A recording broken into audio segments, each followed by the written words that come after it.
Welcome to the Athletic Football Show. I'm Robert Mays. We are on day 3 of the 2025 NFL Draft. We have about 25 or so picks left, but we decided we were safe to get rolling. The only thing that Dane Brugler, who's currently sitting next to me in my kitchen right now, is worried about is somebody that is not in the beast potentially getting drafted in these final 25 picks. You're sweating a tiny bit. You've been okay for the last, how many years? So I don't understand why you're so worried. Well, because there's so many players, and you just never know. One could sneak in there. The last time it happened was Jeff Swaim. We're going on 10 years, basically, since the last time a player was drafted who was not in the beast. Jeff Swaim was the answer? Yes. Wow, that's a fantastic trivia question. Yes, He's like a real NFL player. He stuck around for a while. Yes. That's a pretty big indictment of you. I think less of you now. I know. It haunts me. And this is why I'm sweating right now, just to make sure, because you never know. That someone could sneak in there, a late workout, all those types of things factor in. But, we got about 25 picks to find out. Derrik, we're deep into this now. After about 12 hours of live content, we're finally finishing up draft weekend. But we had some fun moments today. I'm excited to break down day 3, and then we're going to finish this out just getting a little bit wider, zooming out, talking about some of our favorite, least favorite classes, and just the overall classes, on a bunch of different levels and from categories that we're going to chat about as we get a little bit deeper into this.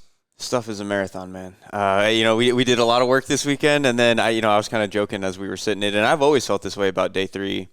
Once you get into the middle of the 6th round, you feel that you have the same feeling of when you wake up from a bad nap, where you're a little bit disoriented. You don't really realize what time it is, what's really happened for the past 2 hours. You kind of just lose track of all that, and you have to reset yourself a little bit. It's almost like a golf tournament on Sunday. As you get a little bit later into the afternoon, Yes. That's how the draft feels. You're how many holes did I miss? What? The other draft experience, and just kind of the emotional experience of watching the draft, sitting next to Dane on day 3 of the draft when your team is on the clock and you don't know who the players are, all you have to go off of is his response. And so the Bears drafted a guard in the 6th round. Who was it? Luke Newman, Michigan State. Luke Newman. Yeah. And Dane's like, ooh, Luke Newman got drafted. And that's as mean as he's going to get. And in that moment, I'm just like, oh, God damn it.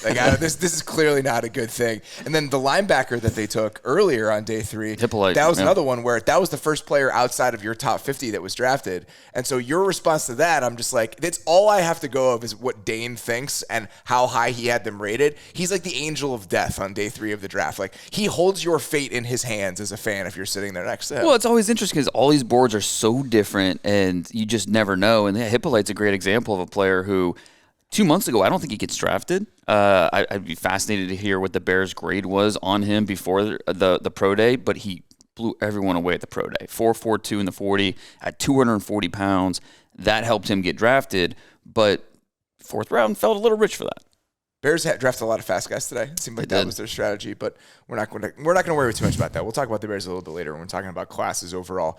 Let's stick on day 3. I want to ask you guys both about your favorite day 3 picks over the 4th, 5th, 6th, and 7th rounds. Dane, why don't we start with you? So a couple running backs I really liked where they ended up. Jordan James, 5th round, 147th pick overall to the 49ers. We knew Kyle Shanahan was going to draft a running back, right? When was it going to be? Who is it going to be? What kind of running back was it going to be was the bigger question as well. And Jordan James is a player I graded as a 3rd-round pick, one of my favorite players in this draft. I love where he ended up and what that's going to look like in San Francisco. Barron Sorrell, the defensive end from Texas, goes to the Packers at 124. We still need to figure out why he was in Green Bay, and he wasn't one of the original – because he wasn't going to be a first-round pick. He wasn't even considered a likely day 2 pick. He was kind of on the fringe. He was my number 100 player in the draft, so kind of right on the border of 3rd round, 4th round. But he was in Green Bay, gets drafted by the Packers, which is really cool. He's going to be a perfect depth piece for that defense. The intangibles off the charts, the makeup's off the charts. That's my answer. Why was he in Green Bay? The entire weekend you were talking about how much the guys at Texas loved Barron Sorrell. My guess is somebody knew that, and it was just for the vibes. He was just in the green room for the vibes for the entire draft. I wouldn't be surprised at all, yeah. I mean, that fits. Because, there was, as one team put it to me, when they interviewed Texas players and they asked them, if you could bring one Texas teammate with you, if we drafted you, who are you bringing with us, or who bringing with you? A lot of them, all of them, mentioned Sorrell. And that's a pretty ringing endorsement for a player. And that's what happened. The Packers drafted Matthew Golden, and then here comes Sorrell. Exactly. Maybe that was it. Matthew Golden's like, you have to go. It's a package deal. If I'm going to go to the green room, he gets to go to the green room. Jordan James to the Niners is interesting, Derek, because every year they're going to draft a running back in the third, Kyle fourth, can't fifth, help sixth it. round. It's just like, somebody's got to take the clicker out of his hand in those moments.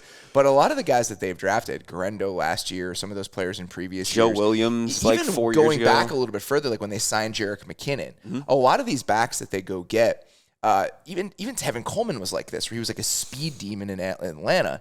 Jordan James is kind of on the other side of the spectrum, where they typically take these dice rolls on traitsy guys at this range of the draft. Jordan James is not that. He's just a guy you can set your watch to. And so the fact that they went with that sort of back stylistically, given their history, is actually sort of interesting. And it's kind of interesting, too, because I think in theory they wanted Jordan Mason to be that the last couple of years. But he really wasn't. Like, he's a rugged runner, but he's not very consistent, and I think he struggled a little bit as a pass catcher. Jordan James, I think, was them realizing, like, okay, we have some of the flashy stuff with Garendo. Obviously, CMC, if he's healthy, can live in both worlds.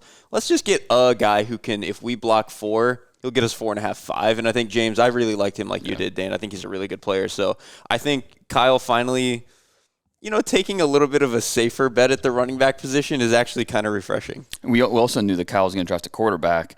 Curtis Rourke, the Indiana quarterback in the 7th round just now, ahead of Quinn Ewers, who is still available. This is if they choose not to play Brock Purdy. We just know that if they draft a guy in the 7th round, that's probably going to work out. So exactly. This is the Brock Purdy contingency plan. Pick what? 227? 227, coming off an ACL injury. Listen, this is the range for the Niners in the draft. If they picked a quarterback in the top 5, I would have no faith. If they pick a guy here, there's a chance he just turns into a $60 million a year player. That's a funny way to put it.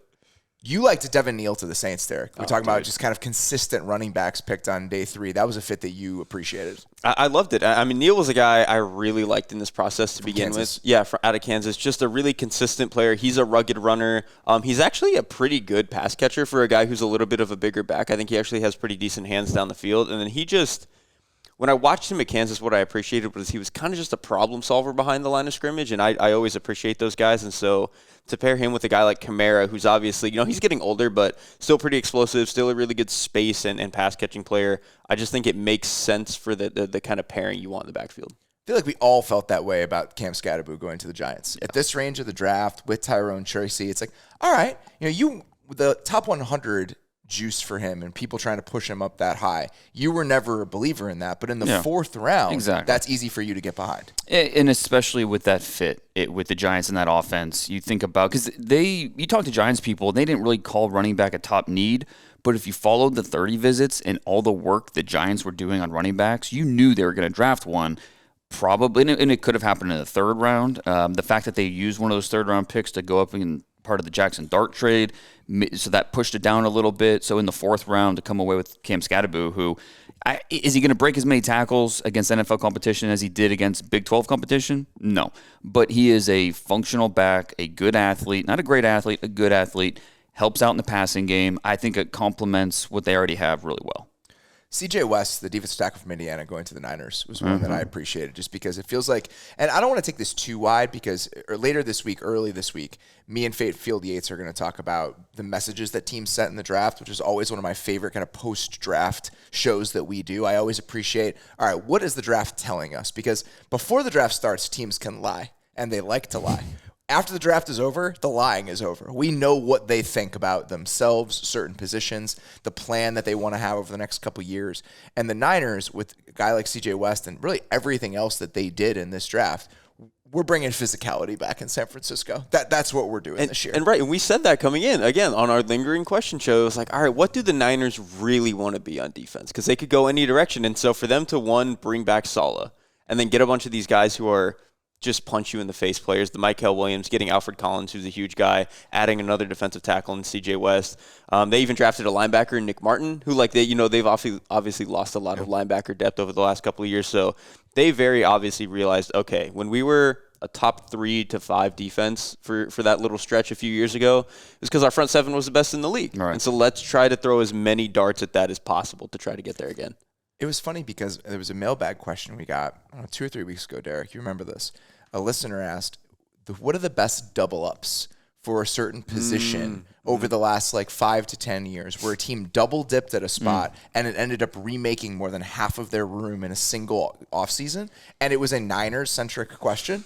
And the Niners drafted 3 defensive linemen in the first 4 rounds to try to do that. So that Niners fan accurately predicted what this Niners draft might look like. And I think you could see it coming, but now to kind of see it come to fruition, it tracks based on where the Niners were and how many needs they had at those spots. Quinn Ewers just drafted by the Miami Dolphins, 231 overall. Wow. So interesting fit there. Good to see him just get drafted, get off the board. And then maybe one of my favorite picks of day 3, Dan Jackson, going to Detroit at 230 overall. We mentioned it with Tate Ratledge, and this is the other extension of Dan Campbell. Dan Jackson, his nickname's Dirty Dan. So we got a dirtbag and Tate Ratledge Yes. and Dirty Dan on the other side of the ball. He is a speedy white safety who flies downhill, blows guys up, loves physicality. Sometimes he sacrifices balance at finishing just to try for the big hit. But it so much reflects the coaching staff and what they want to be on defense and just the culture in Detroit. It's just a perfect fit. He was, if I had to rank my top 3 or 4 non-combine snubs, Jackson would have been in there. The last pick you wanted to talk about, Derrik, for day 3, just your favorite ones, was Jalen Royals going to the Chiefs. That was one that you appreciated in the moment. It's just such a good pick. And Royals, to me, was probably a guy who was like fringe-ish top 100 player, probably wide just receiver inside from Utah of it. State, by the way. As we get into day 3, right. I feel like it's important to just keep refreshing. That's a great point. The top 50 guys is like most people probably already know them by now. But there's no graphics flashing behind us. Like exactly. I think we need to get back to podcast etiquette here. Yeah, so Jalen Royals, again, Utah State. He was a guy who was a little bit banged up with a foot thing this last year, and so that's probably why he slipped as far as he did. But he's just a guy who he's probably a little bit limited in terms of his route tree and stuff, but he's really good speed, vertical down the field, and then he's a really good catch and run guy. Like, I don't know if this is, I think, a little bit of Rashee Rice insurance, because that's obviously what Rice does best is just get him the ball and he can go. But it's also like they just needed to add to this room, and so for them to try to regain some of the explosiveness that really captured what the Chiefs were 3 years ago at their peak, that type of deal, I really like Royals here. I think it's a good fit and good value. I talked about this earlier today when we saw that pick. I almost conceived of the Chiefs' receiver need the same way I conceived of their corner need. They just need to restock the depth at that position. Right. Justin Watson moves on in free agency this year. Sky Moore is going to be a free agent after the year. Obviously, he hasn't done much, but even just the bodies on the depth chart, they're losing some of the depth they've had at that position. And the same thing goes for corner. You know, they drafted a corner earlier in this draft. They're going to lose all of their corner depth in free agency next year. So just finding guys in the middle rounds to be your 4th receiver, your 4th corner, that was an area of the roster that needed to be addressed over this weekend. Well, DeAndre Hopkins, gone. Justin Watson, gone. Hollywood Brown on a 1-year deal, I believe, right? Exactly. So, and you know, Sky Moore has not lived up to being someone that you trust as a functional part of your offense. Justin Ross is still more of an idea than a true impact type of player. Juju Smith-Schuster's still there, I believe. Yes. But, you know, still adding to that room is the smart play. And again, I think Juju's also on a 1-year deal. Yeah. So pretty much everybody that they have on that roster outside of Xavier Worthy and Rashee Rice is going to be off that roster by next year. Well, and so the value, need to restock that spot. The value is tremendous at that point. I mean, to me, Jalen Royals should have been a top 75 pick, in my opinion. So to get him where they did was just tremendous value. Let's move beyond the picks we liked from day 3 and just the biggest surprises that we saw today. And I think we have to start this conversation with Shedeur Sanders, lasting to the 5th round, and the not only lasting to the 5th round, but the Browns taking him after taking Dylan Gabriel in the 3rd round. Yes. That was such a good moment because we were all sitting on the couch together watching this draft, and I think right before they went up to the podium, Rich Eisen said, "Is this the moment?" We should have known at that point that it was. Right, that it was because he probably had intel, and it was like, they already took Dylan Gabriel. Of course this isn't the moment, and then you hear Shedeur Sanders, and it's like, oh my God, they're really double-dipped at the position, which usually when you see that, it's because they draft, you know, the Washington is the RG3, Kirk Cousins. And like that makes sense to me, right? You're drafting a clear starter and then a clear guy who's backup developmental stuff. This one they just drafted 2 we'll see. You know, we're gonna throw it out there and see what happens. I don't know if we have to rehash the conversation that we've had over the last couple of days about why he lasted this long, but I do think it's worth bringing up why it makes sense for Cleveland in that range of the draft compared to some other teams. You mentioned this while we were watching live. Cleveland did the work on the quarterbacks. Yes. Cleveland had guys on their board. So Cleveland was one of those teams where when you get this deep into the draft, he's on the board somewhere, and he was very likely the top player still available for them. And I think we also have to factor in that there were a lot of teams that didn't have Shedeur Sanders on the board because they didn't do Philadelphia Eagles. Yeah. They didn't do the work on Shedeur Sanders to have him on the board because they weren't going to draft quarterback early, so they didn't even factor him being available in the 5th round. But they still traded ahead of Philly, by the way. The Browns did to draft Shedeur Sanders. Yeah, well, so I wouldn't be surprised if they thought the Eagles were a potential landing spot for him at that point, just based on how the Eagles have approached that room essentially over the last decade. There's never enough of them. They did draft a quarterback. Yes, they drafted Kyle McCord. But to the overall point, it's something that why we saw him fall out of the 4th round and into the 5th is just there was a limited pool of possible landing spots. And the Browns were one of the teams that did all the work, interviewed him, had workouts, were at the pro day, and they obviously the quarterback position is very unsettled. And so why not throw resources at it? And that's what you have training camp for. Let's figure it out. And so right now, let's just exclude Deshaun Watson from the equation. With Kenny Pickett and Joe Flacco currently there, you add Dylan Gabriel, you add Shedeur Sanders. It's a really interesting quarterback battle in training camp. And this all might be moot at this time next year when they address the quarterback position at 5 overall or top 5 overall in the draft. But for right now, why not spend a resource on a player you didn't anticipate being available in the 5th round? There are probably 3 different levels I want to talk about this on. The first is this is free. Yes. Right? It's a lottery free. ticket. Yeah. That's the exact same reason you traded for Kenny Pickett. It's free. Mm-hmm. So when your quarterback position is unsettled, again, Andrew Barry only spent 1 year in Philadelphia. But Philly has been a franchise that even if we feel like we might have a guy, we should still draft more of them. If you don't have a guy, why not give yourself as many free roles to find one as possible? So I think that's an argument for doing Shedeur Sanders in the 5th after drafting Dylan Gabriel in the 3rd. The flip side of that is one of the reasons other teams weren't conceiving of it that way is this worth it? Is it worth it to bring in whatever this is going to be like for a guy who is a backup at best and maybe fighting to be a backup? The Browns, I think, are positioned to handle some of that because I think Kevin Stefanski is correctly wired for that. Mm-hmm. But again, on the flip side, you just got out of an era where you were plagued by quarterback questions and quarterback distractions. And now you're inviting that again. So even if he's capable in the moment of putting on a face and being able to answer and deflect some questions about it, he still has to endure those questions. He's still going to get more interest and more inquiries about his 4th quarterback on the roster than anybody else over the next 6 months. And that's something that they invited by doing this. It is, and there's definitely risk involved. But he's a 5th round pick. If it becomes too much, you can move on if you wanted to. And it's low risk. I don't think it'll become too much. I think it'll be fine. Yeah. But again, it's just a building that if I were somebody in their PR department or somebody on the team, part of me would just be like, I just want a normal offseason and a normal season at quarterback for the first time in a long time. I was going to say, when have they ever? They are not getting that anymore. The Browns don't know what that is. I guess it was never going to be that as you kind of dismounted from the Watson thing. That's kind of what I was going to say is, they are not in a position to ask, is it worth it? Because like Shedeur Sanders, he's not a bad person. It was just like, this is such a complicated situation. There's baggage. So there's just baggage. It doesn't make him a bad person in the same way that I think, we would conceive of Deshaun Watson. It's a very, very different thing.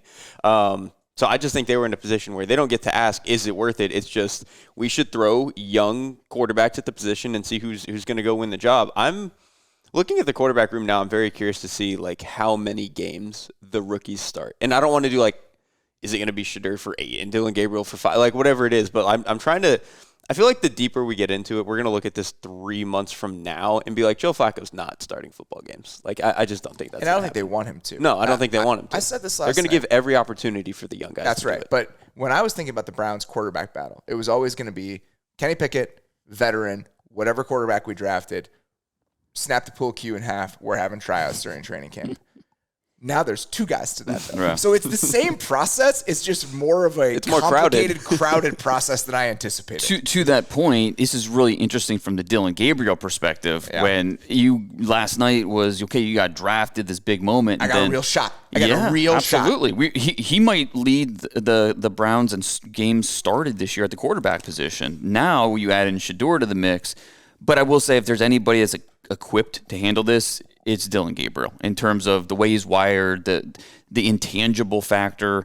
It's not going to be distracting to him or something that will, maybe hold him back from giving everything that he has to, win a potential playing time. With the Browns drafting those 2 quarterbacks, it feels to me like the Kirk Cousins things might be off the table for them. Yeah. Kirk Cousins might be on the table. You don't want a 6 quarterback in the. It feels like a little much, right? Like, do we really need one more? The Steelers, it does feel like the Kirk Cousins thing is still potentially in the mix, but they also drafted a quarterback in this draft. And so you wanted to talk about just the quarterbacks in general on day 3, Dane, and where they all fell and the order they came off the board, because it was a little bit surprising to you. Yeah, I mean, because we saw Dylan Gabriel's a little bit of a surprise last night, and then we go into today wondering, okay, what's the order they come off the board? Shedeur goes off in the 5th. Kyle McCord was in the 6th to the Eagles. Shortly after that, Will Howard comes off the board to the Steelers, which is an interesting fit there. The Steelers, I mean, we'll talk about them more, but just a great Big Ten, tough physical draft. I love it. And then in the 7th, they come back with the Dolphins with Quinn Ewers, with the 49ers we mentioned with Rourke. It's some interesting, just to, we feel like we have an idea of how the quarterbacks are going to come off the board, and then the team's like, nope. This is, we have it very differently than this team, and this team views it differently than this team. And so to see this order is fascinating. Which element of it is most surprising to you? Whether it's a guy lasting way longer than you expected or that order, which is the most, caught you the most by surprise as you actually sit back and look at the entire class now? Probably the fact that Ewers fell as far as he did. That's like... Was he a first-round pick? No. Second-round pick? No. But there was teams that liked him, and so, but if it's not the right team at the right time, then obviously it's a moot point. And he was able to fall through the cracks. He wasn't a for-everybody type of quarterback.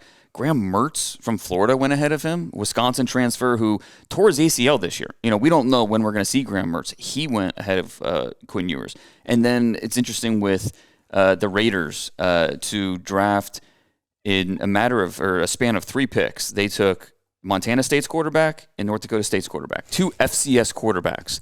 Now, Tommy Mellott will be a wide receiver, H-back type of weapon for them instead of a quarterback. Montana State quarterback. Yes. But Cam Miller, the North Dakota State quarterback, he's a quarterback. And I like him. I think he'd had a really good Shrine Week. It should have been at the Combine. He was a snub that shouldn't have been. But again, all these quarterbacks coming off the board before Ewers was certainly a surprise. Cam Miller is a just does stuff kind of quarterback. Like if he has what Tyson Bagent has been for the Bears, like that little arc where it's just like, okay, he's never going to be a starting quarterback. But he's not a bad career for a 6th-round pick, though. Yeah, absolutely. That's what I'm saying. Like that's a very competent. Like I think the Bears are very happy they have a Tyson Bagent around, and so I think that would be like if he could be that for them, that wouldn't be that surprising. Like, at all. Would it surprise you if I told you he is the son of a longtime high school coach, and like it fits exactly what you would expect from a guy like that, and he won a lot of games in North Dakota State, won a couple national championships. He definitely had some fans throughout the league. We were going to talk about the Bears linebacker as part of our day 3 surprises, but we mentioned that at the top.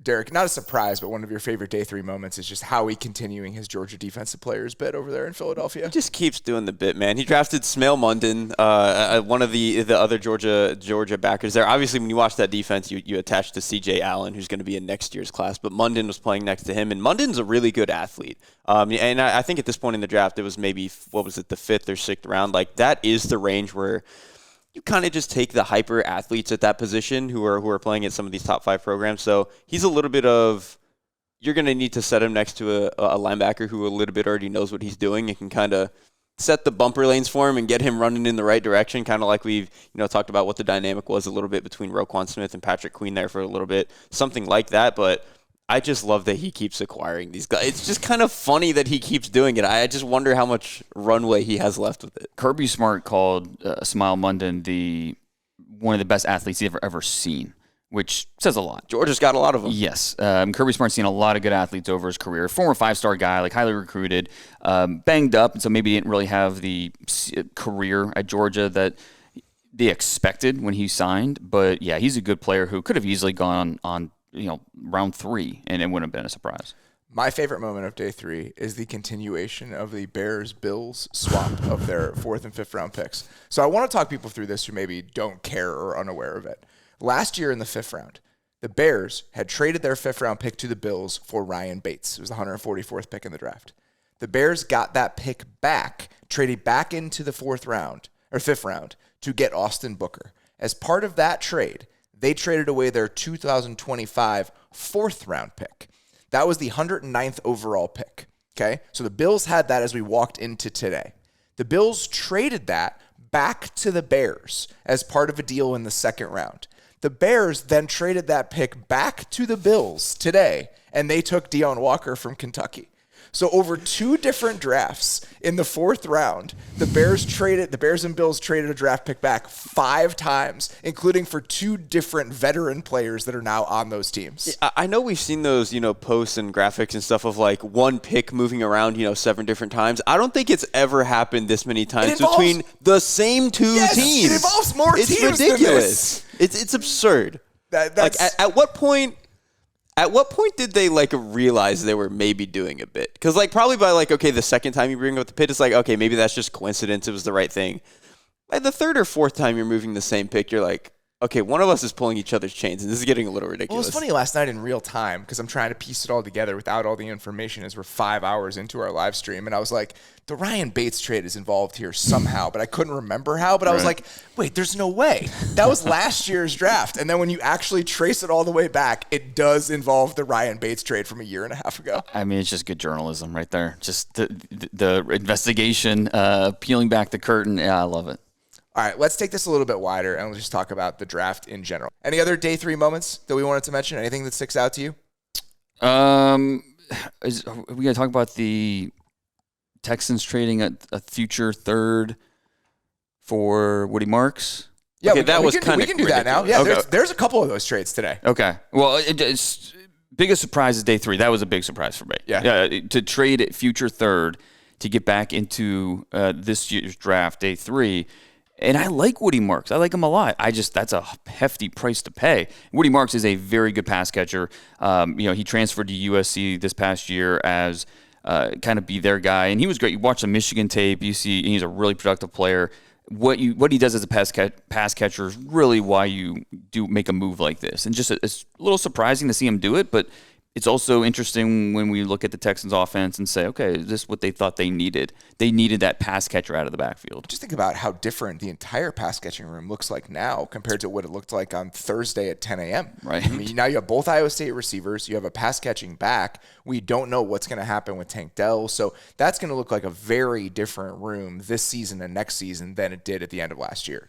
It's such a funny trade. I don't know if there's any 4th round prospect that is worth trading a future 3rd round prospect to go and get, and like strip the names from it. Yeah, I know Marks might be a decent player, but as a process, it's very interesting to me. It feels like something you would do as a desperate front office and head coaching regime, but they're not. It's just a weird. I just thought it was kind of a bizarre thing. The Texans are a tough team to pin down because they traded back in this year's draft. They traded 100 times. They just trade a ton, and so it's actually kind of like a game of 3 card Monty when you're trying to figure out where all the picks are going. So we always do this, and I think fans do this a lot, where it's like, well, they had the extra pick because of the trade. Why does it matter they traded it away? That's not how this works. It's having more picks is typically a good thing, but the Texans are such an active team that it's actually kind of hard to keep track of all of their draft capital as it moves across years. Let's use this as a chance to talk about some of the other traits, because I do think there are a few others, even over the last couple days, that are notable. It's hard to pin down in real time because we're looking at the draft picks as they happen, where the trades happen and what teams gave up. Sometimes when we're doing the live streams, we can lose it a little bit. So even some today that jumped out to me. The Rams move up 10 spots to get up to 117. They give up a future 4th in 2026 to do that. They give that pick to the Bears. The Bears had traded their 2026 4 to the Chiefs for Joe Thuney. So now they have a 4th round pick next year that they didn't have. The Patriots yesterday got a 2026 4 to move down 10 spots and take Jared Wilson. So we liked that pick in real time. Yes. And they got a 4th round pick next year to move down 10 spots to do that. That's how you do it. And then the one that we talked about in the moment, we're talking about again, the Lions going up 32 spots from 102 to 70 to take Tesla yesterday. To do that, they gave up 2 2026 3rd round picks. And those picks were from? They have theirs. Right. And then Aaron Glenn getting hired by the Jets, they have the compensatory pick to do that. So those to me are like the big swings that we saw. And then there's one more. Actually, one more. The Dolphins moving up for Jonas Savaiinaea. To do that in the second round yesterday, we didn't really notice this in real time. They gave up a 3rd-round pick to do that. They also gave up a 4th, but they were just moving down 10 spots from the 4th round to the 5th round. But that 3rd-round pick, that's a lot to give up for a team that I think is missing some of the connective tissue in their roster. They need a lot of players. So to give up a 3rd-round pick to move up and get him, sitting back and marinating on that for a day or so, that's a lot to give up. That one to me is so interesting compared to the Patriots trade, where it's like, okay, the Patriots are very comfortable with how the board is falling. They trade back 10 picks, acquire a 4th-round pick, and take Jared Wilson, who I think is really good. I think we all think is a really good player, super good athlete. He can probably start sooner rather than later for them. Whereas you have the Dolphins, who are very obviously desperate to go up and get a player, and they needed a new starting guard, and so they're willing to throw whatever they need to go up and get that. And probably reach on guard, where we talked about this in the moment.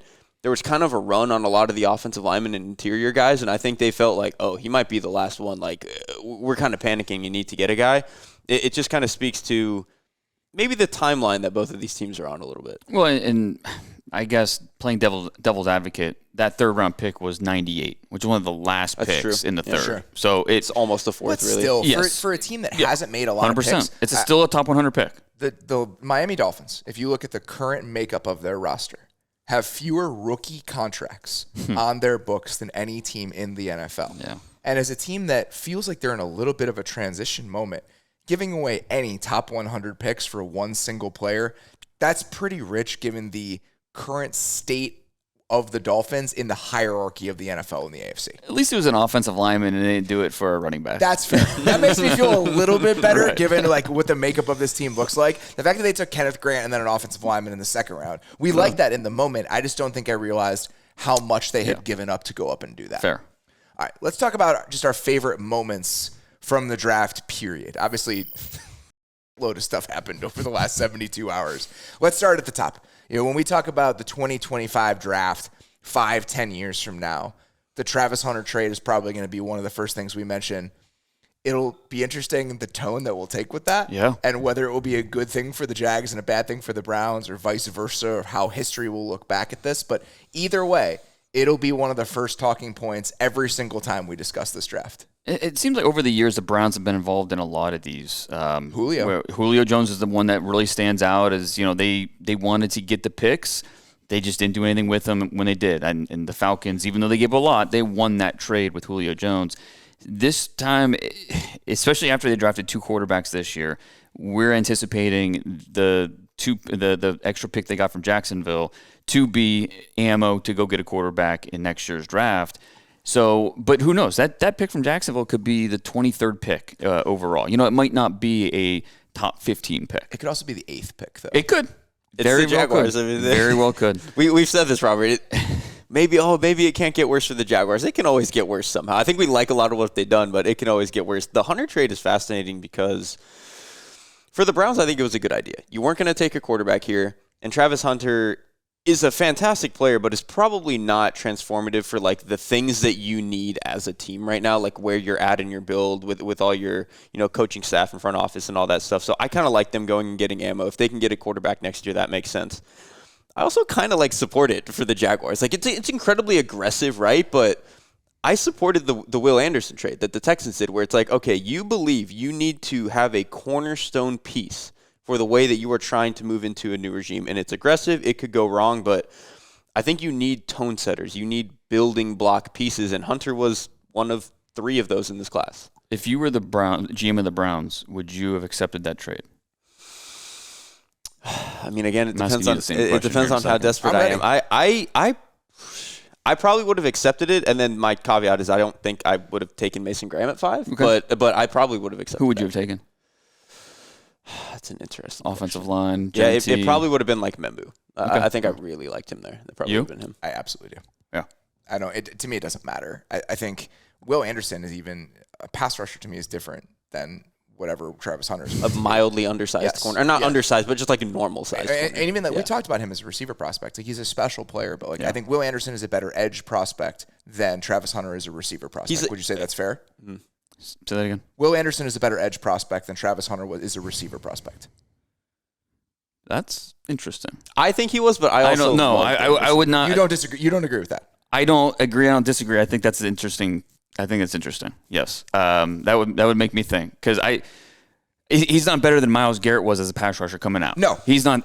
Travis Hunter's not on that level.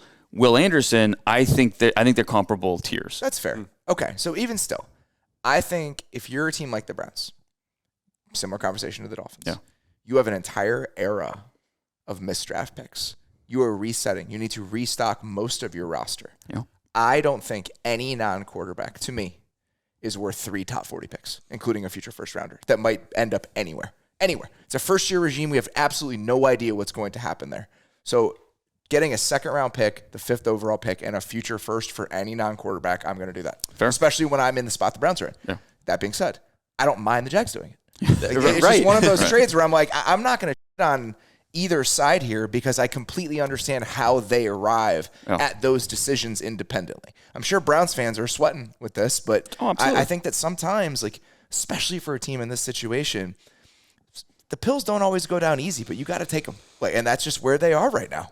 Browns fans have been, they've done this in the past where they have gotten extra picks to go get a quarterback, and they end up with Johnny Manziel and Brandon Weeden, and it just doesn't work out in their favor. So I certainly understand from the Browns fans' perspective. For weeks, they were thinking they're getting an impact player in Travis Hunter, and instead they're getting the idea of more hope. They feel like they're being sold hope, which they've seen this show before, and they're just not buying it. And so I get it from the Browns' perspective. I think I stick and pick. I think I take Travis Hunter. I know you do because you love Travis Hunter. I do. I think he's a true impact player, and I normally would take the picks, but and I think part of it is, and I like Mason Graham. I do. But I just think there's a drop-off in talent between that level of player and Mason Graham's level of player. See, I get that, but you want more swings. You got Mason Graham, Quinshaw Judkins, and a first-round pick next year. Yes. That might end up anywhere. It could be anywhere from, probably 5 to 25, anywhere in there. And when I look at a team, and I just think about the Browns depth chart specifically, and how many red missing players there are on that thing right now, the fact that you could fill 3 of those guys, that's just worth it to me over the next 2 years. Yeah. I mean, and the quarterback position is still a question mark for this team. And until they figure that out, not a whole lot else matters. Let's get to some of our other favorite moments from this weekend. Dan, you wanted to talk about both Iowa State receivers landing with the Texans, just the moment that Jalen Noel was drafted. One of those, same kind of with Shedeur Sanders, where it's just like, we just didn't assume it was going to happen after they took the quarterback. I did not assume that Jalen Noel, who we thought might be drafted in the second round by the Texans, was going to be their pick a little bit later because they had just drafted a receiver, and then it happened. And Noel is a top 5 receiver in this class for me. And Higgins was right after him. So I like both these players.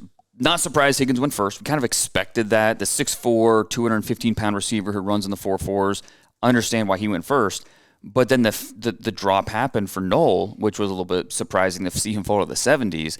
And then for the Texans to go make that move, pair these guys back up. And it's just such an interesting test case of watching these guys side by side playing for the next 4 or 5 years and get a chance to see how they both would impact this roster with a darn good quarterback. That's always the fun thing about, there's always debates when it's like, 2 good corners on the same team, 2 good receivers, 2 good tackles. There's always the debate of okay, which one do you actually like more? Well, now, because they get to play same coaching staff, same environment, it's all the same timeline, we're going to find out which one is better. And we tried to get Jalen Noel drafted for 30 picks, 35 picks. We were sitting there. It felt like for the first 10 picks of the second round, we were trying to get him drafted. And so for him to end up there, again, it's great Tankdale insurance, but it's also good insurance for, we don't know what we want to do with Christian Kirk. How long is he going to be here? They're very similar players. And then, again, I mentioned this on the Day 2 show.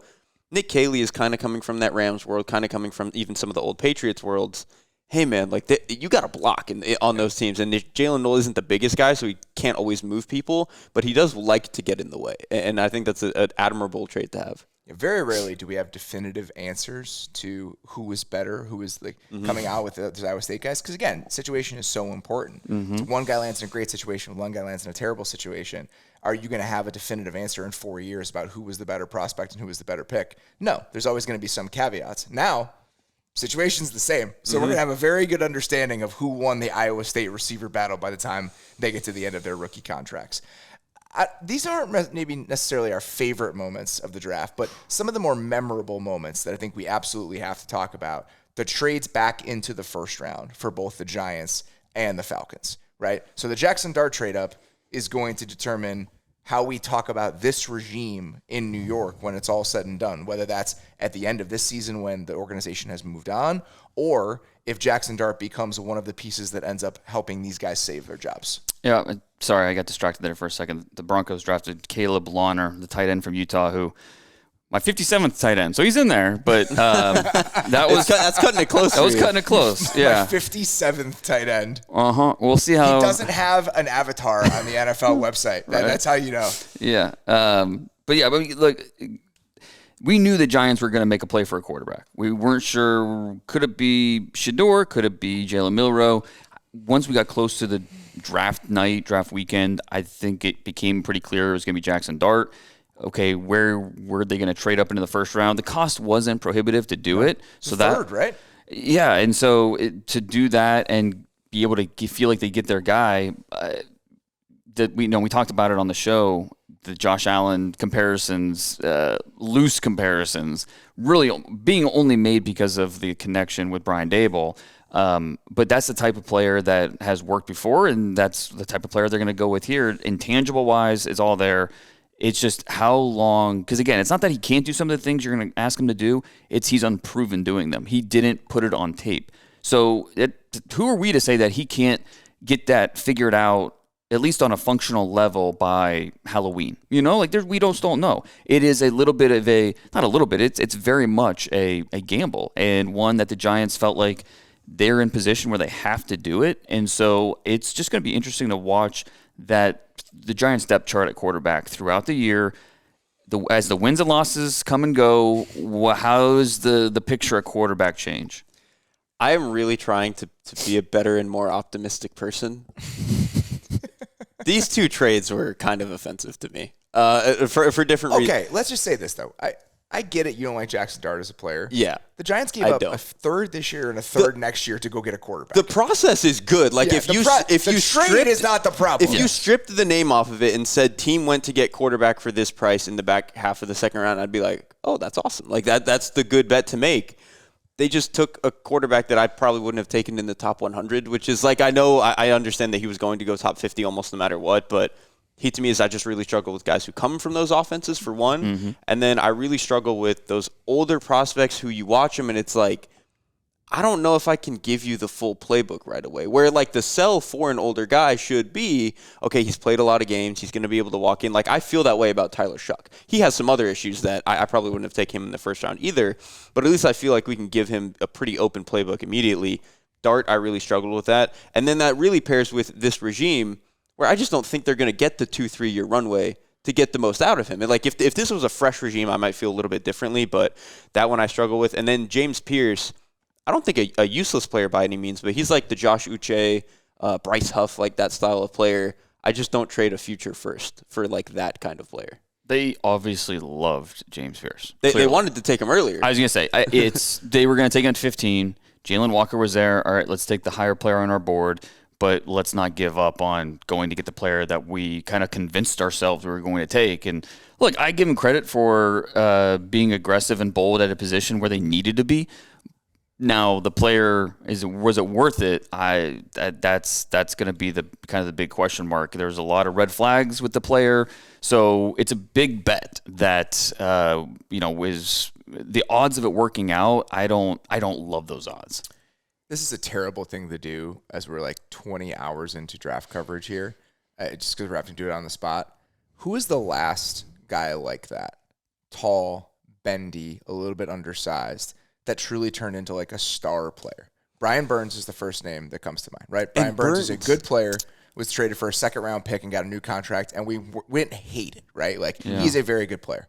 Other than Brian Burns in the NFL right now, who is a guy that is worth a first-round pick that plays like that? The closest thing that you could get is maybe like Nick Bonito, and he's not even that tall. He's a little bit shorter, but he's a lighter, like only speed guy. That's, I guess, what you're hoping for. But again, that's a good one, though. That's a good one. That's the closest you can get, but that's also not a player I take a first-round bet on, especially not to have multiple first-round picks for. So, and even with Brian Burns, I feel like, and Dane, you can probably speak to this as well, probably a more universally liked prospect coming out. Oh, yeah. Like I think he was just a little bit more put together, better run defender than Pierce is. So it's a good question, though, Robert. Like, who is the last guy like this that was a star, and you want your first round picks to be a star, and there's just not that many of them. They're easy to love in the process because the production is very good in college. And if you look at the rate stats, James Pierce was an absolute monster on like a pass rush win rate perspective, all of that stuff. And for coaches that look at some of the traits he's bringing to the position, I can understand it and be like, man, he's explosive and he's bendy. It's just the hit rate on these guys isn't very good. And it's been part of my journey with players like this because historically I really liked these kind of bendy, flexible pass rushers. And then you just look at how limited they become and it's like, and that's what's pushed me more to the power pocket pusher types because Jared versus. I just think that the floor and ceiling with those guys, I'm more comfortable with that range than with guys that are built and play like James Pierce does. So to give up an extra first-round pick, beyond even taking him in the first round, I think that's when it becomes sort of a dicey proposition. That it's just the asking price to go make that type of move is, and clearly they felt like they had to get probably in front of the Commanders to make that move now, but there's no guarantee who would have went in the first. So it was a very aggressive move for a player you better be right on. You better be right if you make that type of move. And it's a gamble. I give him credit for being bold. Like we don't know. Like we can criticize it or we can love it. We don't know. Time will tell, which is eventually going to give us an answer about whether or not it was the right move. So I give him credit for being bold. I don't love it. Couple others for me. We talked about this so much last night, and I just feel like it's worth bringing up again if people did not listen to the Night 2 recap or watch the live stream. Jack Besh going to the Raiders after they drafted Ashton Genty is just like such a weird combination of players skill set wise. When you combine that with Brock Bowers and Jacoby Myers and Michael Mayer still there, it's a very strange but fun and interesting collection of skill position talent. And then for me, there's like a stretch of the first round in the top 10 where it's just like, oh, yeah. Like, I just get it. The players, the fits, why those teams would do it. And that was Armand Membu going to the Jets, Tedero McMillan going to the Panthers at number 8, and then Kelvin Banks going to the Saints at number 9. Based on where those teams are, what those prospects are, and how they fit into their plans, I thought that was just the most pleasing and logical stretch of the first round of the draft in my mind. Yeah, and I think every one of those picks really addressed. You could make an argument they were the best players available on their board at that point, but they also addressed huge needs for every single one of those teams. With the Jets, what did we say? They needed right tackle. Okay, Armand Membu, could he play a left tackle? I don't know. Doesn't matter. He's going to be a right tackle for us. Then with T-Mac, it was all about let's help the quarterback. This was a Bryce Young pick. And somebody we don't really have a guy like this on the roster right now. And so we went in with receiver last year in the first round with Xavier Legette. Adam Thielen's still there. We like what we got from Coker, the undrafted free agent, but still you add someone like this who's going to help the quarterback, and we're feeling a lot better about our offense. And then with Kelvin Banks, this is a team, this is an organization, never been afraid to throw first-round picks on the offensive line. And this is just talking to people close to that organization, I think it's all about just getting the best 5 out there. And Kelvin Banks can play tackle. We think he can play guard as well. Fuaga from last year, who they drafted in the top half of round 1, same type of deal where some teams graded him as a guard, but he showed he could play tackle like he did in college. So it's all about getting the best 5 on the field at the same time. Who knows if this is Penning's final year in New Orleans? It doesn't matter. They'll figure out the best 5 on the field to help whoever's at quarterback, and then figure it out as they go. Yeah, this is kind of where it felt like the draft found its groove a little bit. Because we obviously, up until the 5th pick, you have the Browns trade kind of getting weird with stuff. And then Genty was like, obviously the Raiders needed a running back, but they needed so many other things that was like, okay, I don't know if this necessarily fills their biggest hole, their biggest need. But then the Jets getting Membu, Panthers getting Tedero and McMillan, and the Saints getting Banks is like, okay, that was all probably their biggest needs and probably the best players all left on the board for them. And kind of the rest of the range for about the next 8 to 9 picks kind of fell into that thing. Like, okay, the Bears going after a playmaker like Loveland. Okay, they just got Ben Johnson. They probably wanted that. The Niners, Mykel Williams. Cowboys doing the Booker thing. The Dolphins absolutely needed a defensive interior lineman more than anybody in the entire NFL, and so they get one. Like starting with the Membu pick, the draft kind of just made sense for like a dozen picks, which I thought was fun. And we kept hearing up until the draft how T-Mac was going to fall. He might slip to the 20s. never bought it. It just didn't make any sense. There's so many landmines, whether it was Carolina, it could have been the Jets, it could have been the Saints. He was not getting past 12 in the Cowboys. It was not happening. And so I wish we could have seen the war room in Dallas, in Frisco, when McMillan was the pick at number 8 overall. 2 years in a row with the Panthers, by the way. Jonathan Brooks got sniped for Jonathan right. Brooks last year. Yeah. So I think this is. I would have liked to see what the vibe in the war room was, because they were kind of wondering, would he go ahead of them? I think they felt like it was kind of like 50-50, and ended up that's what happened. Dane, tomorrow for The Athletic, you'll have your favorite draft classes ranked 1 to 32. Yeah. We're going to get going on that a little bit here. We're going to help you start your prep. Your favorite draft classes of the 2025 draft. You've got a few of them that you want to mention here, but let's start with the New England Patriots, which I think is a universally celebrated draft among the three of us here, but you specifically really liked what New England did this year. Love this class and what they did, and really all 3 days. It starts with Will Campbell, obviously, a pick that we talked at length about the last few months. Talked about the length concerns, talked about what he did at LSU, his pedigree, and how he would fit in what we thought was the biggest need on this roster going into the draft. He's going to do whatever it takes to protect Drake May. He basically said that on the stage after he was drafted. So I think they feel really good about the person and the player they're getting. Trayvon Henderson in the second round, just bringing some juice to that backfield, another playmaker who can impact the game in some different ways. Again, this helps your quarterback.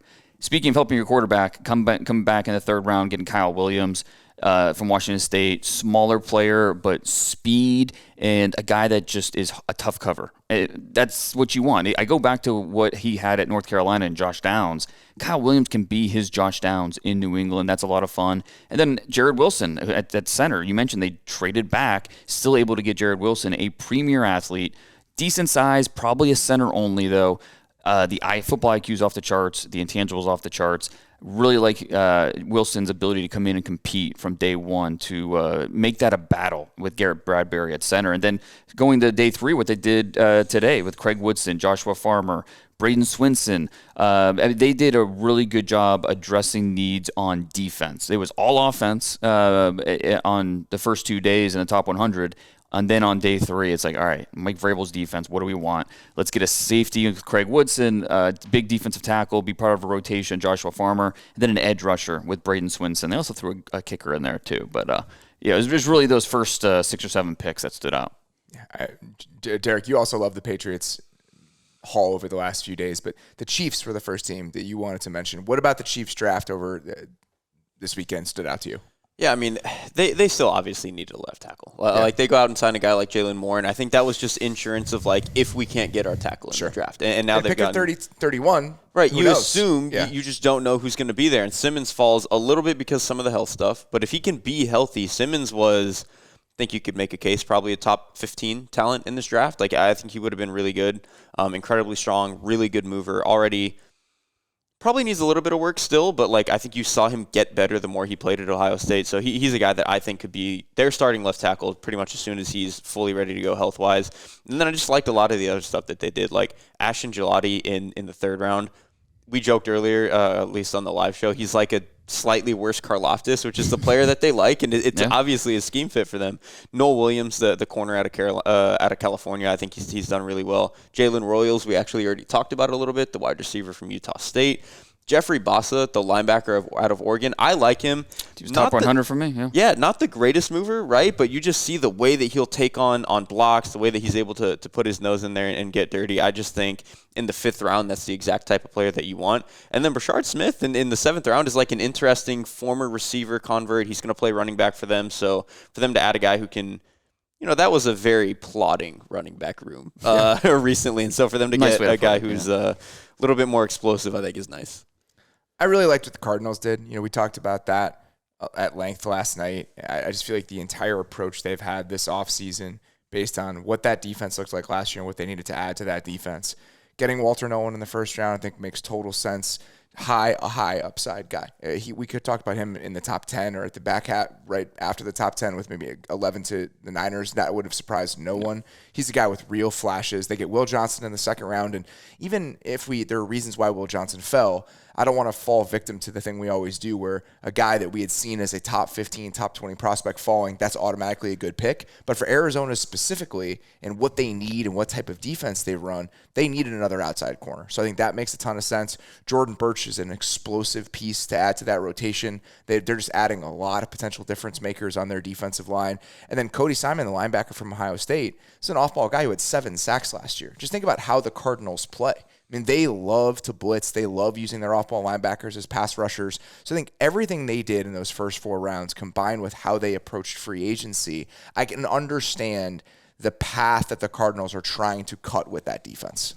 You just see a defense that last year just didn't have any explosive potential, and so for them to clearly hunt players who might give them that, they know what they were missing, and for them to be aggressive at it was, I think, pretty encouraging.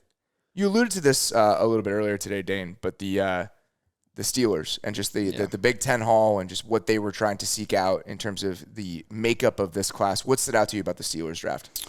Yeah, and for not having a second-round pick, it could be tough to really have a draft you feel great about, but I think every pick they really maximized. To get Derrik Harmon in the first round at pick 21, I think we have to mention just everything with his mom passing away that night, being able to be with her and say that he was drafted, fulfilled his dreams of being in the NFL. Just a touching moment for that family. Our sympathies and hearts are out with him. But just a great moment to be drafted and for the Steelers to get a player like this that's going to come in and make their defensive line, upgrade their defensive line from day one. 5 technique. You want to play him inside, he can do that too. No second-round pick, like I said, and then the third round to come back, and that's where the Shedeur talk was. Okay, third round, that's where Shedeur is coming off the board.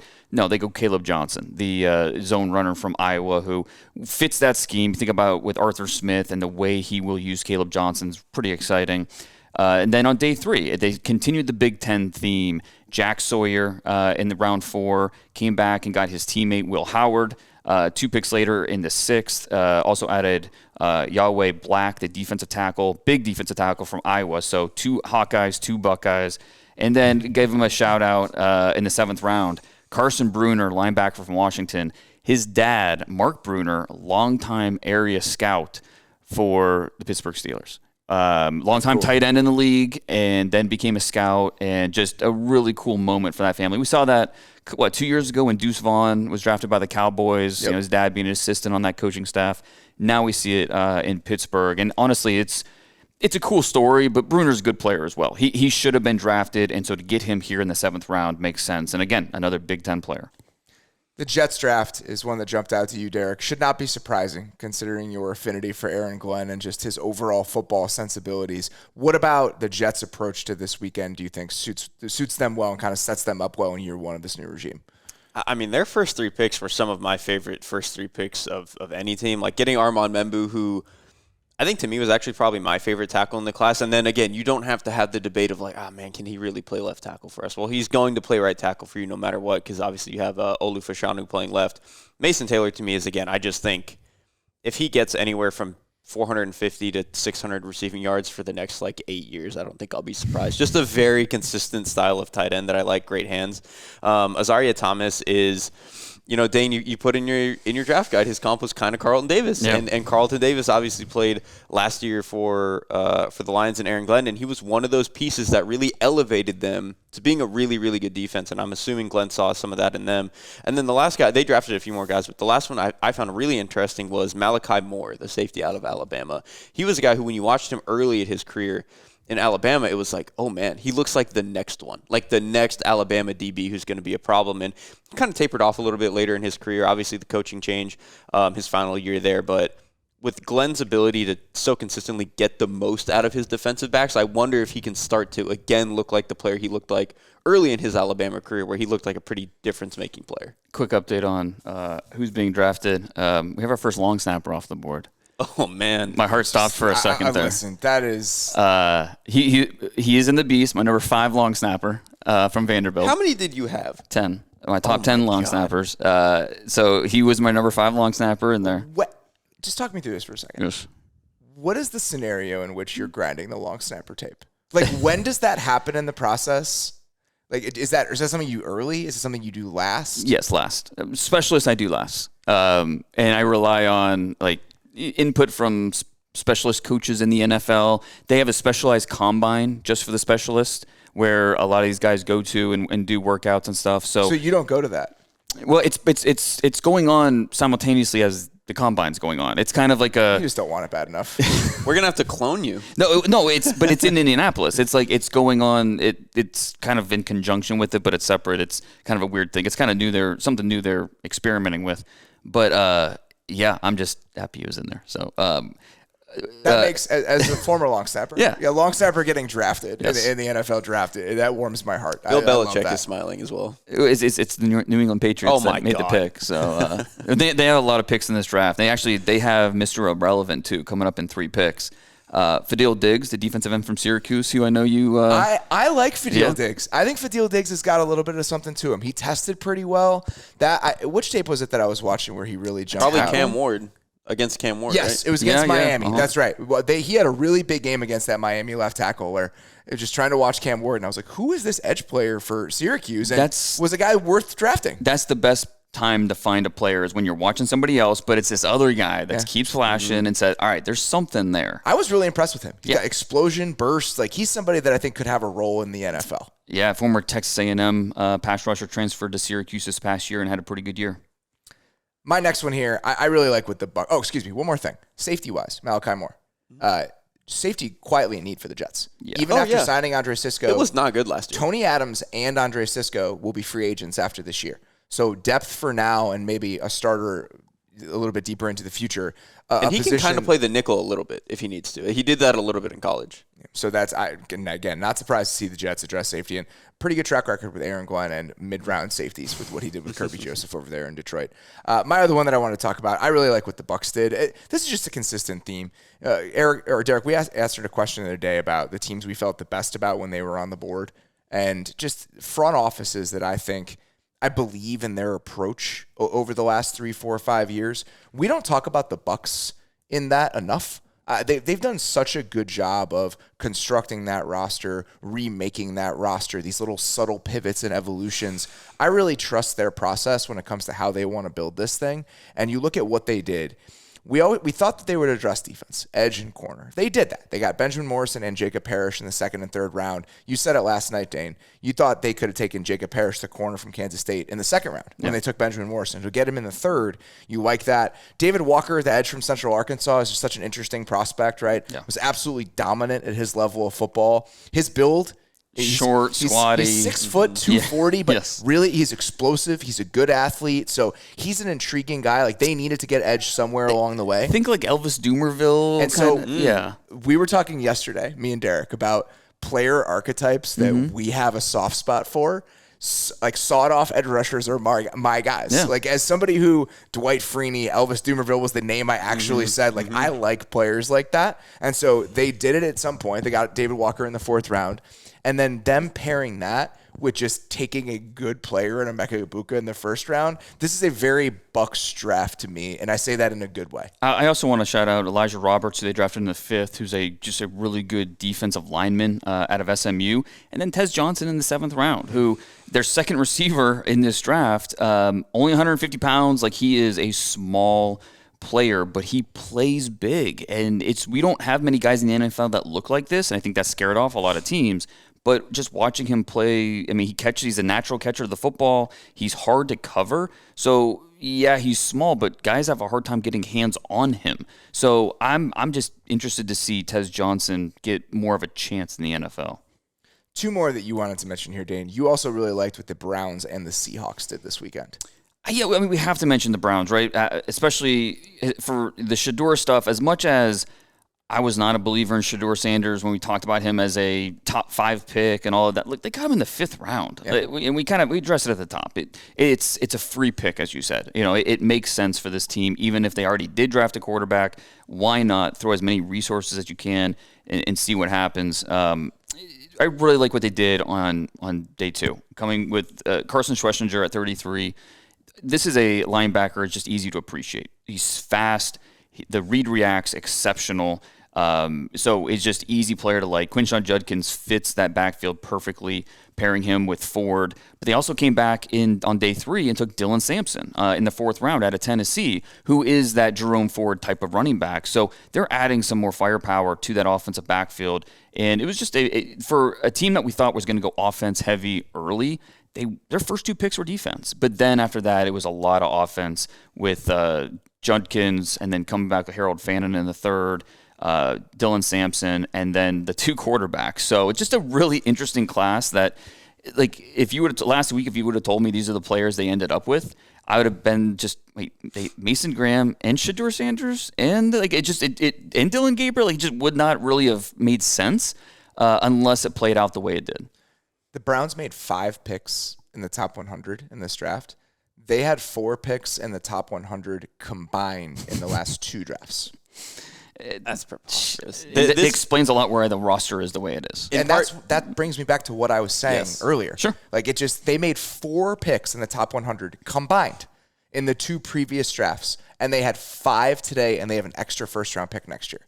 It's a good process. Between that and some of the players they took with Judkins, Fannin, Sampson, at least taking dice rolls at quarterback, this very much felt like a "we're sorry, Kevin. Here's some fun stuff" draft class, which I think if this team is going to be good and turn it around, it's because you're going to enable Kevin Stefanski to be a good and smart head coach, which I believe he is. He just hasn't had the pieces to really show it as of late. The Seahawks were the other team I wanted to talk about as just my favorite in this group.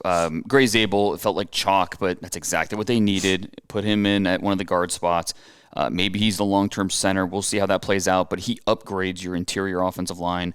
Come back in the 2nd round with Nick Emenwari and Elijah Arroyo, 2 guys that are maybe you're betting a little more on the upside and the athletic potential, but that's okay. And I think in the 2nd round, 2 guys that have shown they can be productive on the field.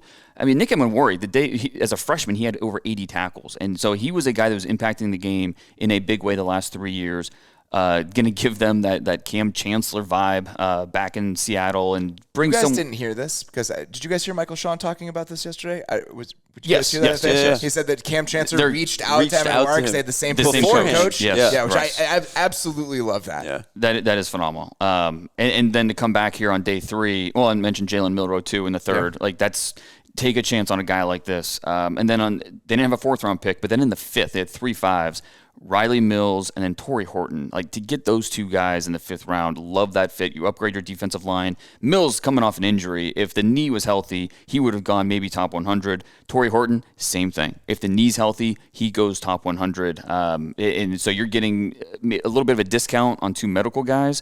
But if they end up being healthy and full recovery, rehab, they're going to look like steals when we look back at this class. The 2-year timeline for the receivers specifically is interesting to me for them because right now you have JSN, you have Cooper Kupp, you have MVS. MVS plays a very specific role within the overall complexion of your pass catching group, but there's a chance that Cooper Kupp and MVS aren't on this team next year. And so this is just he knows the offense for year 1 guy. Yes, and so you're just trying to get by this year. They paid Cooper Kupp a lot of money when you look at the AAV, but there's not a ton of guarantees. So the fact that maybe you have, let's call it a redshirt year for Horton, and then he steps into the role you hope he can have next year, that makes a ton of sense to me for where the Seahawks are at that position.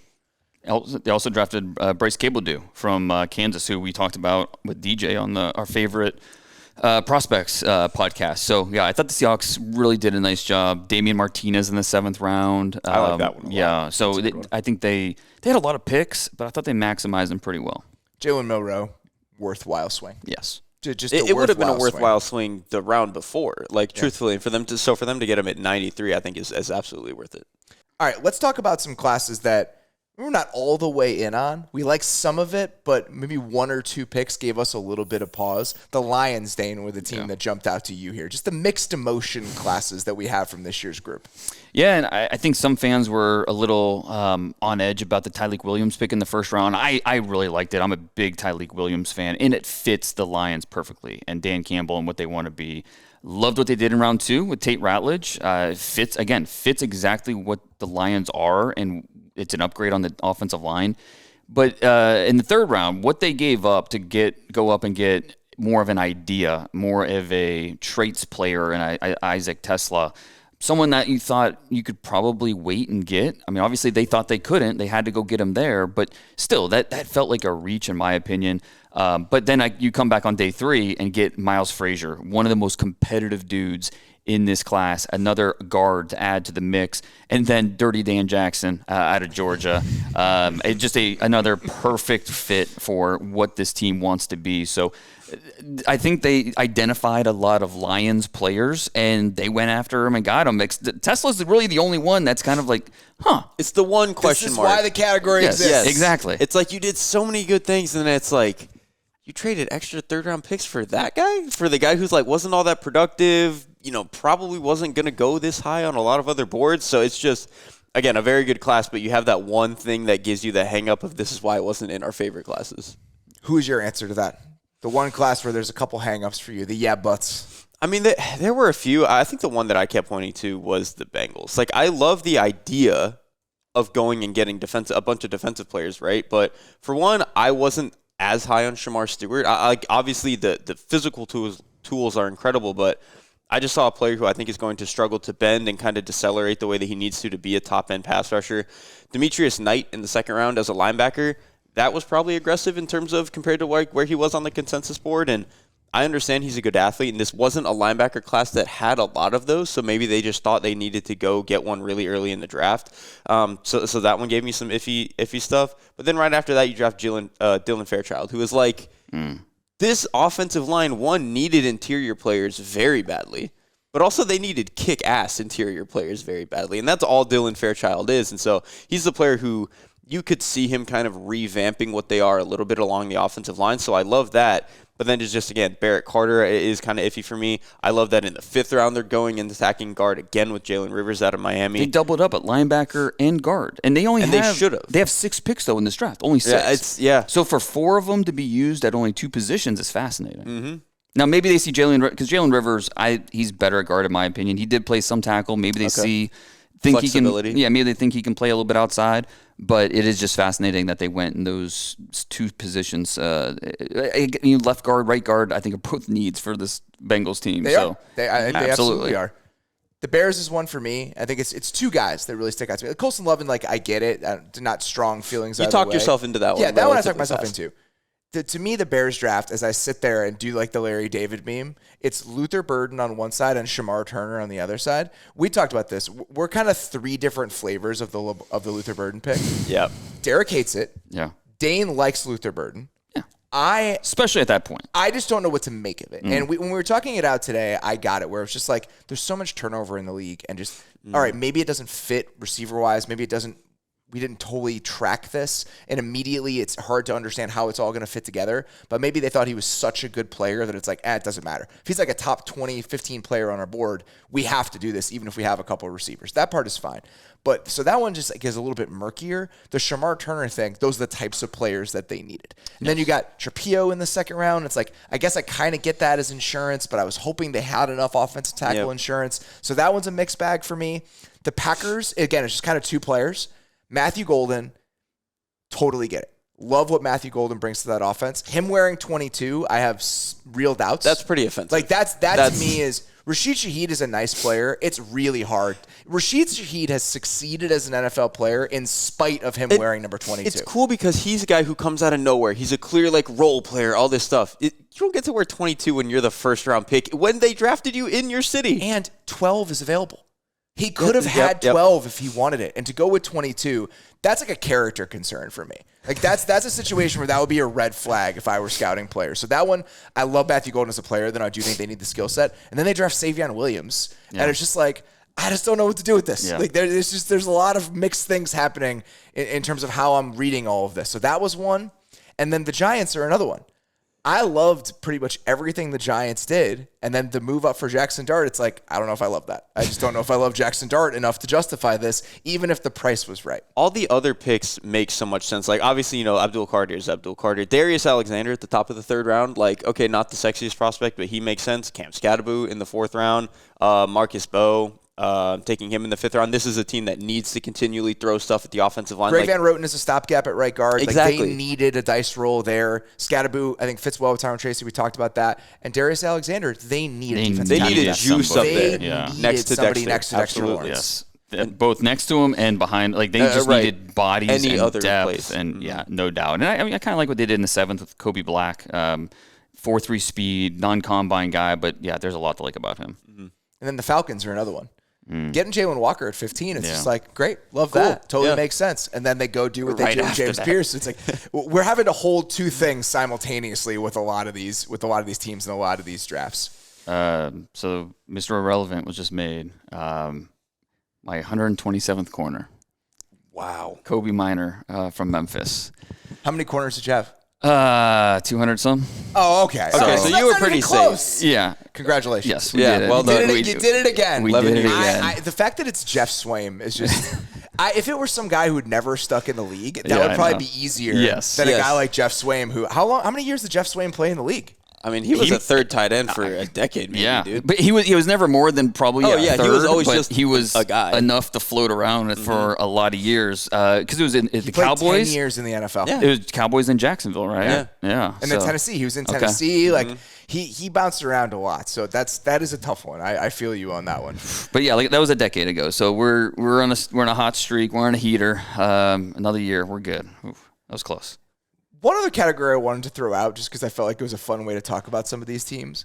There are some drafts where they happen, and it's like if a draft falls in the forest, that it actually happened. Like there's something. It's not good. It's not bad. It's kind of unremarkable. A draft that there was a moment from Parks and Rec. They're doing a debate episode, and it's the guy who played Buddy Garrity. He's one of the candidates, and it's just it cuts to him and he says, I don't care about that issue. Ask somebody else. There are some drafts where that's kind of how I feel. It's just like, I don't care about that. Let's just move on. My answer to this is the Indianapolis Colts.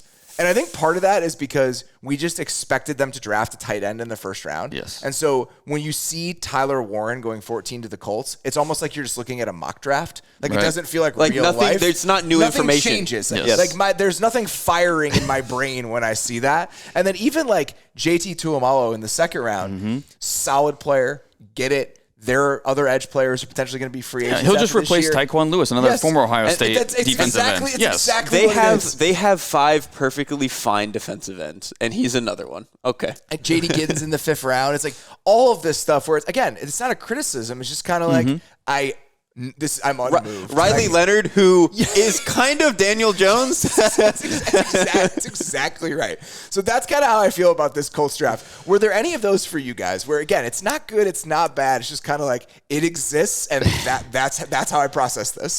Kind of along those same lines, I went with the Vikings because, and they only had 5 picks to work with, so that plays into it. But, Donovan Jackson, he's going to get plugged in at the guard spot. Donovan Jackson is a perfect player for this kind of He's exercise. Fine, exactly. And so, but that was their only pick in the top 100 this year. Okay. So, and then they get Ty Felton at 102. He's a speedster. We'll see how that fits in the offense. I like some of the things they did on day 3. Tyron Ingram-Dawkins is a really good defensive lineman out of Georgia, can play inside, outside, can give them depth. Kobe Keene is a fine linebacker out of Penn State. And then Gavin Bartholomew, a tight end, you like the skills. You just wish it came out more on the field and on tape. So it's just one of those classes that, like you said, it happened. And I don't know that we're going to look back at this as a transformative group for Minnesota, but it was solid at best. Mine for me was looking at Denver's class where it's like Jedi Barron, I didn't love him the way other people did. It was just like, okay, that's a fine corner. Maybe you can play nickel for you. That's okay. RJ Harvey I don't love the small, speedy guy. So it's just like, throw the, X guy in there. They all do the same thing. And then they kind of reach on Pat Bryant at receiver where I felt there were some better guys on the board. A little bit same thing with Savion Jones off the edge at LSU. Just a lot of I just don't know if I would have drafted any of these players this high. And I just don't know how many memorable pieces I have here. This is probably the mixed emotions one for me. Because Jedi Barron, I get. Because you like Harvey. Yeah. So that's Harvey's the one that, So that's exactly. That's the difference. But even Barron, I get it. Right? McMillan's going to be a free agent. I don't hate it. It's just it doesn't move me. And there's a chance Barron's better than Riley Moss immediately. So you're just adding some potential options for you at corner. Is he, though, outside? That's the question. I don't know. Yeah. I don't know. Right. But I just think that them giving themselves some different paths at that position, given the strength of that defense and the strength of that front, I don't mind it. Yes. And then especially because when we were talking about their needs in the first round, let's say they go Derrik Harmon instead, right at that spot. Maybe I feel better about that than Jahdae Barron, but that's neither here nor there. The RJ Harvey one to me is the one that kind of puts them out of this category just because I like it so much. Yes. It's if you're going to pass on Travion Henderson and you're not going to get him, and then the Patriots kind of prevent you from trading up and getting him. Yeah. RJ Harvey as Travion Henderson contingency based on the skill set that the Broncos needed, that to me is one of my favorite picks in the whole draft. Plan B Travion, yeah, that makes sense. But all the other ones, I get that tracks to me. All right, one last category here before we get out of here. This one we're just calling, I get it. Right? Like, I get it. Based on what they needed and the plan that they executed, I get what they were trying to do this week. I'm not over the moon about it, but I get the process and the thoughts behind it. Let's start with you, Derrik. Who is your team that fits this for you? I actually had a couple. I'll start with the Bills. For a number of reasons. It's a great answer. Yeah, for a number of reasons, I didn't love the Maxwell Hairston pick. Just like body type. He obviously has some off-field stuff, so I didn't love that. But their next 3 picks were all front 4 players. They took TJ Sanders, South Carolina defensive tackle, Landon Jackson, the edge out of Arkansas, and then Deion Walker, defensive tackle out of Kentucky. And Sanders and Walker are very different defensive tackles. Like, Walker is just put him there and hope that he takes up enough space. Sanders is more of a guy who, he's a little bit more disruptive. He can really get on guys and kind of be more of a pass rusher. And then Jackson is the type of guy they like. They like the long, explosive, just get on guys, have the huge wingspan. So I just thought their approach to fixing the front that lacked a little bit of something last year, a little bit of depth. I thought it was the perfect approach. Well, history tells us that in 3 years, Dorian Strong, who they drafted in the 6th, will be better than Maxwell somehow Harrison. be better, yeah. It's inevitable at this point. I think the Bills is a really good one. I felt the exact same way about them. Mine here, 2 that I would throw out. The Chargers, I just think Omarion Hampton going to get a defensive tackle later in the draft, and then Trey Harris. Those Fits. spots, it just felt like that's exactly what they needed. The defensive tackle they got was Jamari Caldwell from Oregon. It totally tracks to me for what the Chargers needed. And the Panthers, them getting McMillan in the first round and then coming back with Scourton and Princey Umamayel from Ole Miss. That's what they needed. Those 2 different skill sets. So I get that draft class. The last one we wanted to talk about here, Dane, was the Tennessee Titans. Yeah. We have not talked about them. They had the first pick in the draft. But I do think, and so we're kind of bringing it all back around here. Yeah. They feel like a good answer to this. Where after Cam Ward, everything else they did based on the rest of the roster, I get it. Mm-hmm. And I think it fits too because they had offers to trade out of that spot and get some big draft capital, but they stayed put, bet on the quarterback. In the second round, come back and get a promising edge rusher who's still figuring things out in Femi Oladejo. They need upside at that position. Yes. I get it. I get it. And in the third round, Kevin Winston, a safety who is coming off a major injury, but you like when he was healthy, you like what he put on film in terms of speed and size. And then on day 3, coming back with DK and Iomanor, 2 very different receivers. DK is his acceleration, deceleration is phenomenal, catches the ball well. Iomanor is that Chase Claypool type of, can get vertical, has some speed to him, not the most natural ball skills, but he's late to the game and you feel like there's something there. We can coach a little more out of him. He's a young player. But they needed some more help at wide receiver, and they found it in the 4th round with those 2 guys. And even Gunnar Helm. He makes sense for them. 3 very different sorts of pass catchers, and they need to let's take chances on different sorts of guys to build out this room because it's a very thin group of pass catchers. And just the tight end room, they have Chikakonkwo, but he is more of a almost an H move tight end. He's just a pass catcher, whereas Helm is a little bit more of your security blanket under the 10-yard area. So even that just makes sense. The last thing I'll throw in about the Titans, they got a third back trading down from the Emanwari pick. So they get the third back that they had lost in the L'Jarius Sneed trade. Right. That again makes sense. Yes. We're a team that needs picks. They needed that pick and went based on their current situation. The L'Jarius Sneed trade was a mistake. Yes. And so them kind of making up for that a little bit with Mike Borgonzi, who was part of the group that took away that pick. Exactly. Very good way for the Titans draft to come full circle. Yeah, I mean, there was a gap. They were supposed to pick 35 and then 104. So there was a huge gap they needed to fill, and they were able to do that. So that's it. We're coming full circle with the Titans draft, and we're coming full circle with our draft coverage. That is all we have for today. Sincerely appreciate everyone who tuned into the live draft shows. I forgot to thank Bruce Feldman when I was doing wrap-ups last night because he wasn't sitting next to me. He wasn't in the room. Sincerely appreciate Bruce joining us on Thursday night show. Sincerely appreciate all of the support staff from The Athletic and our production crew, everyone who helped us out, and everyone who's listened both this weekend and over the last couple months as we have broken down this draft. We'll have a couple more draft shows this week on The Athletic Football Show, but for now, that is all we got. Appreciate you listening. We'll talk to you very soon. Thanks for watching The Athletic Football Show. Subscribe to the channel to keep up with us. Like and comment on this video, and we'll see you next time.